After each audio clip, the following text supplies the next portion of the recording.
Back during World War II, the Nazis wanted to send long-distance messages to battalions and fleets without any risk of the Allies being able to intercept and retrieve the information. They developed a very advanced piece of technology which ensured this, the Enigma Machine. You type a message into the machine and you'll receive an encrypted message as an output, which could then be sent to someone else who also had an Enigma machine to then decrypt back to the original message. But the beauty of this, and what made the machine seem impossible to crack, was the fact that you needed to be on the exact same settings that the machine was encoded with to be able to again decode it. For example, if we enter Math 188 into the Enigma machine, we get this corresponding set of letters. There's three important things to note here. 1. The three T's in Math 188 all turn into different letters. 2. There are 3 R's in the encrypted message, but all 3 came from different starting letters. And 3, most importantly, no letter is encrypted back to the same letter. Or to put it simply, A cannot be encrypted or decrypted to A. This third piece of information was the only flaw in the system. The Enigma machine is split into multiple sections: the keyboard to type, a light board that will display the corresponding outputs, rotors, and the plug box. Within the Enigma machine, there are 3 rotors that are used. Each has a different starting position corresponding to each of the 26 letters. You can think of this like a clock. You press a button and the seconds rotor will turn one position. Once this makes a full revolution after 26 presses, the minutes rotor will turn, and once this minutes rotor makes a full revolution, the hours rotor will turn.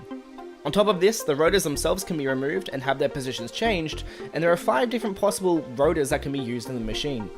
Expressing this mathematically, there are 60 possible orientations for where to put the rotors, and due to each rotor having 26 letters, there's also 17,500 different starting positions. But this is just for one of those 60 different rotor orientations. So the amount of possibilities for rotor configuration is these two numbers multiplied, which is just over 1 million different orientations. Now, this may seem like a lot of different orientations, but let's just say the Nazis weren't particularly happy with this number and decided they needed something a tiny bit more secure. So now we get onto the plug board. Simply put, you can link in pairs up to 20 out of the 26 letters using a set of wires, and this would swap the 2 letters in both the input and the output. For example, if you had H linked to V, if you pressed the H button on the keyboard, it would instead process the request as if you had pressed V. The same works in the other direction as well. If your output was supposed to be J, but J is connected to M, it would instead display an M on the light board. Again, the amount of possibilities this creates can be calculated through the following formula. 26 factorial is the number of possible letter combinations, and we divide this by the product of 6 factorial, which is the remaining 6 letters that aren't connected, 10 factorial, the number of possible orientations of the wires for the 20 selected, and 2 to the power of 10, because a Y is the same forwards as it is backwards. AB is the same as BA, therefore BA is redundant.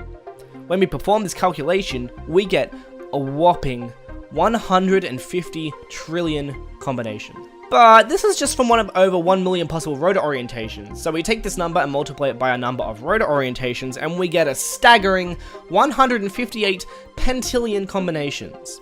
But again, the Nazis didn't think this was secure enough, so in addition to this ridiculous amount of combinations, every single day at midnight, the settings for all the Nazi-controlled Enigma machines would be changed to a different setting. Also, the first message sent every day was a weather report at 6 AM, which meant that the Allies had only 18 hours to try and guess which of the settings the machines were set to, decode all the stolen encrypted messages, and react to potential attacks, all before they had to do exactly the same thing the very next day with a different setting.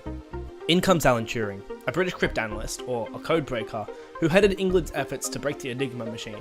Codenamed Ultra, the small classified effort was eventually successful in being able to crack the Enigma machine, but it took close to 2 years. Turing convinced Winston Churchill to allow him £100,000 of funding to develop his bomb machine. This is equivalent of $8.4 million Australian today. The machine operated by continually checking the different possibilities for settings, with the added benefit that it would omit any occurrences that had already been tested. For a long time, the bomb machine didn't seem to work as it never produced the correct results for the day. One of the rules the Germans had for operating the Enigma machine was that messages were never allowed to start and end in the same way. However, the code was made consistently possible to crack when messages were intercepted from a German man communicating with his wife, who always broke this one rule. It is estimated that because the Enigma machine was cracked, the war ended a year and a half earlier than it was expected to. The Enigma machine was seemingly impossible to crack. With the sheer number of possibilities of settings, it was thought the machine was never fully be broken. However, the mathematics of Alan Turing and his team proved that even when stacked 150 pentillion to 1, you can still come out on top.